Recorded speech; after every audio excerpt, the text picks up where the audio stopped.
le manège Ratoine. Mais le Haras national d'art, qui est un établissement qui a été créé par Napoléon Ier en 1806, était d'abord installé dans un premier temps en face au séminaire, où se trouve maintenant le conseil départemental. Le site a déménagé donc en face, avec une propriété agricole ici, et a été construit en 1816, le manège par l'architecte Devèze, et qui ensuite a été remplacé par le bâtiment Mousson, construit donc en 1901 par Ratoine. Donc depuis 1901, on peut dire qu'il n'y a pratiquement jamais eu de gros travaux sur ce bâtiment. On peut imaginer que les besoins devant lesquels nous avons été confrontés étaient très importants. La rénovation a été faite en respectant non seulement le lieu, mais l'esprit du lieu.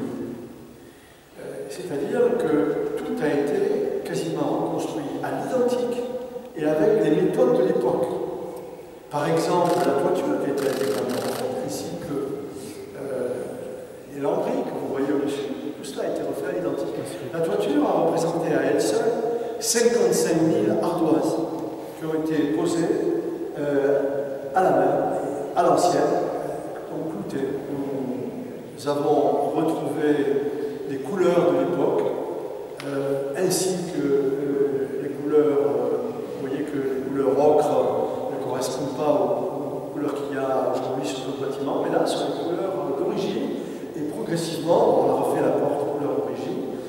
Les façades ont été refaites en utilisant les méthodes traditionnelles. Les parements de pierre ont été restaurés et enduits et repris. Les murs ont reçu un bâtiment de chaux ocre jaune à l'extérieur, blanc cassé à l'intérieur, comme vous pouvez le voir. Plus de 3 millions ont déjà été engagés, y compris l'acquisition à hauteur de 2 millions. On est à 3 millions 5, 3 millions 6 aujourd'hui.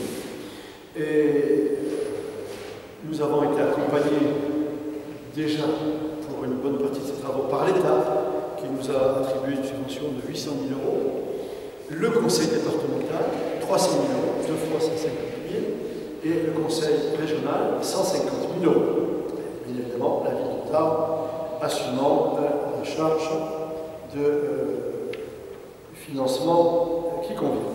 Le site est ouvert au grand public maintenant, et dans un premier temps, nous avons fait un essai les derniers week-ends chaque mois. Donc on a eu le dernier week-end d'avril, le dernier week-end de mai, malgré le mauvais temps, est-ce qu'il nous a permis de voir quels étaient les ajustements auxquels nous devions procéder pour que le public puisse jouir du site de la meilleure façon possible, en tout en le respectant. Et je remercie la brigade équestre militaire, la brigade de la police municipale qui vous a accueilli tout à l'heure, qui assure la sécurité du site pendant les ouvertures au grand public. Et grâce donc, à ces premiers essais, on a vu quels étaient les ajustements et les investissements complémentaires qu'il fallait faire pour que le public puisse trouver tout ce dont il avait besoin ici, y compris des espaces de pique-nique, etc. Et le département a prévu de démolir les bâtiments qui sont sur la partie sud de la propriété départementale et donc d'ouvrir le site sur la promenade du Prado. Il est évident que nous avons compris que nous devions effectuer nos travaux en même temps, quasiment en même temps, ce qui veut dire que la promenade du Prado sera refaite, que l'entrée principale du site se fera promenade du Prado, avec la rénovation de l'escadron Foch, au sein duquel on a prévu de réaliser une maison d'environnement et une structure d'accueil avec des aménagements paysagers, des jeux pour les enfants, etc. Un projet très intéressant sur lequel travaille Nicolas Malbé. Où il est Nicolas Malbé, j'ai vu tout à l'heure. Ah, il est là. De même, ça ne n'empêche pas que nous allons rénover cette année. Cette année, l'entrée est qui donne rue du Régiment de Bigorre et qui en a bien besoin. Les travaux devraient commencer dans les prochains mois. Et vous verrez que là aussi, ça va changer l'image.